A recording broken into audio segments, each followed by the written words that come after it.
Friends, welcome my Facebook page. তোমরা সবাই কেমন আছো? আমি খুব ভালো আছি, আমার পরিবারের সবাই খুব ভালো আছে। তোমাদের সবাইকে আমার একটা ছোট্ট মিনি ব্লগে অনেক অনেক ওয়েলকাম আর অনেক ভালোবাসা। তো আগের দিন কিনেছিলাম দুটো ভুট্টা। তো আজকে একটা ভুট্টা আমি পোড়াবো, আর আমার ভুট্টা খেতে খুবই ভালো লাগে। আর এই ভুট্টাটা খুবই কচি ছিল, কিন্তু ওই এইগুলো খুব ছিল, মানে খোসাগুলো অনেক ছিল, কিন্তু খুবই কচি ছিল আর খুবই খেতেও খুব ভালো ছিল। চলো খাবো, সেটাও তোমাদেরকে বলবো কী সব বলছি।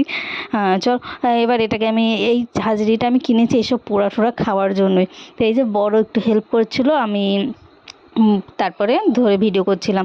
দেখো গ্যাসও কী সুন্দর পোড়ানো, এটা দেখে মনে হচ্ছে না যে উনুনে, মানে গ্যাসে পোড়ানো, খুব সুন্দর হয়েছিল আর এত নরম বলার বাইরে।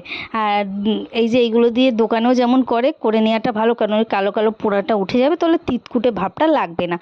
তো আর এইটা হলো আমাদের গাছের লেবু। তোমাদের সঙ্গে আমি দেখিয়েছিলাম আমাদের গাছে কত লেবু হয়েছে, তো সেখান থেকে লেবু এনেছিলাম, মা নিয়ে এসেছিলো দুপুরে। আমাদের গাছের লেবুটা না প্রচুর পরিমাণে দানা, কিন্তু রসও আছে প্রচুর। আর ঘরে বিট নুন রেখে দিয়েছি। আগেও একদিন ভুট্টা খাওয়ার ভিডিও শেয়ার করেছিলাম, সেই সময় বেশি করে একটু বিট নুন এনে রেখেছিলাম। তো চলো এবার লেবু দিয়ে এটাকে ঘষে নিয়ে, আজকে লঙ্কার গুঁড়ো দেবো না, ছেলেকে একটু খাওয়াবো বলে, আর লঙ্কার গুঁড়ো দেবো না, তা সিম্পল বিট নুন দিয়ে। লঙ্কার গুঁড়ো দিয়েও কিন্তু খেতে খুব ভালো লাগে। কার কার এরকম ভুট্টা খেতে ভালো লাগে কমেন্টে জানান। আমার তো খুবই ভালো লাগে। আগে আমি একটা কামড় দিয়ে নিলাম, এত সুন্দর। তারপর ছেলে আর আমি ভাগ করে নিলাম, দুজনে মিলে খেয়ে, মানে তিনজনে মিলে এটাকে খেয়েছে। ওটা ছেলে খেয়েছে আর আমি আর ওর বাবা একটাকে। তো সবাইকে জানাই শুভ রাতে। ভিডিওটা ভালো হলো কমেন্টে